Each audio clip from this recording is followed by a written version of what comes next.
Assalamu alaikum dear students, how are you? Hope that you are okay. I am your teacher Shigupta Kadir.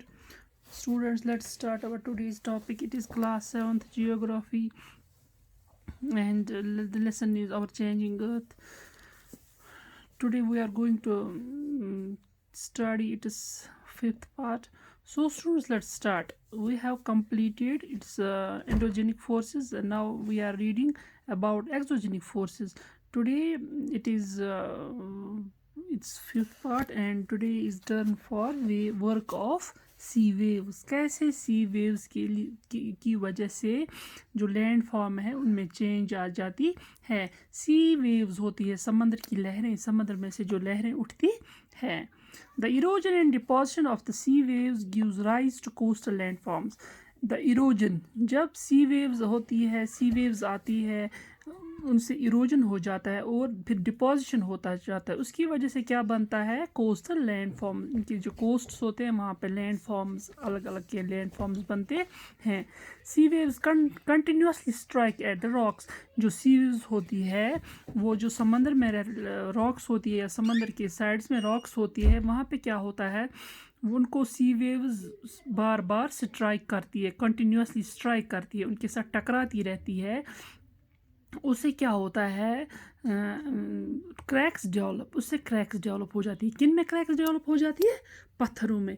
जो sea waves जब आई यहाँ से तेज़ और उन्हें पत्थर से टकराया, बड़े बड़े रॉक से टकरा के कंटिन्यूसली से टकराती रहती है और यहाँ पे सी केव्स बनती है. फिर ठीक है, केव्स का मतलब होता है बड़े रॉक्स में एक होल जैसा बन जाता है, केव गुफा जैसी बन जाती है. तो उनमें क्रैक्स हो जाते हैं पहले. Over time they become larger and wider दस हॉलो लाइक केव्स. तो पहले तो उनको उनसे टकराती रहती है, उनमें क्रैक्स हो जाती है रॉक्स में. उसके बाद आहिस्ता से जब कंटिन्यूसली प्रोसेस चलता रहता है, उसके बाद इनमें से छोटी छोटी केव्स बन जाती है, गुफाएं जैसी इन रॉक्स में बन जाती है. तो यहाँ पे क्या होता है फिर, they are called sea caves. तो उनको हम सी केव्स बोलते हैं. As these cavities become bigger and cavities become bigger and bigger, only the roof of the caves remain. जैसे ही कैविटीज़ बढ़ जाती है आहिस्ता आहिस्ता, इसमें सी केव्स में केव बन जाती है, कैविटीज़ बढ़ जाती है, फिर सिर्फ रूफ रहता है. किसका? पत्थर की जो बड़ी रॉक होती है उसका सिर्फ रूफ ही रहता है, छत जैसा स्ट्रक्चर रहता है. ठीक है, इससे क्या होता है, तो 10 फॉर्मिंग सी आर्क्स. तो उसको हम सी आर्क बोलते हैं. यहाँ पे सी आर्क दिखाया गया है. जब ये हो केव बढ़ जाता है तो ऊपर से रॉक्स का सिर्फ छत जैसा स्ट्रक्चर रहता है, उनको हम सी आर्क्स बोलते हैं. Further erosion banks breaks the roof and only wall are left. ठीक है, उसके बाद क्या होता है, ओनली वॉल्स आर लेफ्ट. जो फिर से इरोजन हो जाता है, फिर से वेव्स टकराती है, तो ये सारा कुछ टूट जाता है, सिर्फ ये थोड़ी छोटी सी स्ट्रक्चर्स रहते हैं, वॉल्स जैसी रहती है. ठीक है, जो पहले बड़ी रॉक्स हुआ करती है उनकी अब वॉल्स जैसी रह गई है. तो उनको हम वॉल्स को क्या बोलते हैं? These walls like features are called stacks. इनको हम स्टैक्स बोलते हैं. जस्ट लाइक ये देखो आप बच्चों, स्टैक्स यहाँ पे है. ओके, तो यहाँ पे वॉल रह गई, पहले इतनी थी, फिर इसमें केव बन गया, फिर छाती जैसे रह गए, उसको हम आग बोलते हैं. फिर आहिस्ता आहिस्ता बहुत सारा टूटने लगा ये पत्थर, तो यहाँ से कुछ थोड़ी सी वॉल स्ट्रक्चर्स रह गई, इनको हम स्टैक्स बोलते हैं. तो इसके बाद क्या होता है, the steep rocky coast rising almost vertically above sea water is called sea cliff. तो जो यहाँ से जो रहती है coast rising almost vertically above the sea water के ऊपर रहती है, थोड़ी सी वर्टिकल टाइप्स ऑफ कोस्ट, हाँ वहाँ पे रॉक्स रहती है, उनको हम बोलते हैं सी क्लिफ. क्या बोलते हैं? Sea cliff. The sea waves deposit sediments along the shores forming beach. जो सी वाटर वेव्स होते हैं वो डिपॉजिट करते हैं sediments along the shores forming beach. तो जब सी वेव्स जो होती है तो वो सेडिमेंट्स जब डिपॉजिट करती है सी कोस्ट्स पे, तो उनको हम बोलते हैं these seas deposit sediments along the shores. वो अपनी शोर पे, वो समंदर के किनारे पे जो सेडिमेंट्स हो जाते, जमा हो जाते हैं, वो एक स्ट्रक्चर्स बनाते हैं फॉर्मिंग बीच.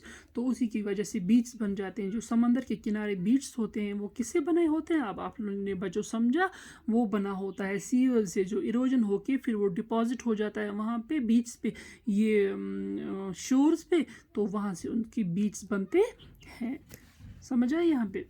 तो ये था कि कैसे वर्क ऑफ सी वेव्स कैसे वर्क करती है लैंड फॉर्म को चेंज करने में। तो बीच जो है ये सी वेव्स के वर्क से बना होता है, ठीक है। Erosion and deposition of sea waves, समझ आई आपको ये बात। तो इसके बाद है वर्क ऑफ आइस। अब है यहाँ पे ग्लेशियर की बात। आइस ग्लेशियर होता है बच्चों जो बड़े बड़े माउंटेन्स ऑफ आइस होते हैं, बड़े बड़े पहाड़ के, ये पहाड़ जैसे होते हैं उनमें आइस लगी रहती है, ग्लेशियर्स। आप यहाँ पे भी देखते हो, आप कहीं यहाँ पे हिली एरिया पे जाते हो घूमने, गुलमर्ग हम जाते हैं घूमने किसी जगह, तो वहाँ पे आप ऊपर ऊंचाई पे देखते हो जैसे वाइट आपको दिख रहा है कि जैसे आइस के पहाड़ हैं बड़े बड़े, उनको हम ग्लेशियर्स बोलते हैं, ठीक है। रिवर्स ऑफ आइस, ये बड़े बड़े दरिया जमे होते हैं जैसे आइस के, which to erode the landscape by bulldozing soil and stones to expose the soil rock below, तो क्या होता है ये जो सी रिवर्स है, रिवर्स ऑफ आइस है, जो ग्लेशियर है वो भी अपने साथ इरोजन करती है, लैंड को इरोड करती है। तो कैसे इरोड करती है? बिल्डोजिंग सॉइल एंड स्टोन्स, वो सॉइल एंड स्टोन्स को काटती है, बिल्डोज करती है, काटती है उनको, to expose the solid rock below.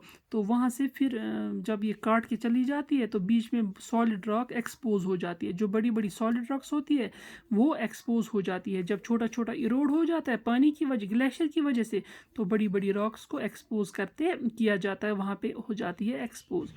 Glaciers carve out deep hollow there, तो वहाँ से जो ग्लेशियर्स हैं वो बड़े बड़े हॉलोज, बड़े बड़े गड्ढे बनाती है। इस पर जब ये रोड होता रहता है तो वहाँ पे गड्ढे रह जाते हैं, ठीक है। इससे क्या होता है, as the ice melts these get filled with up with water and become beautiful lakes.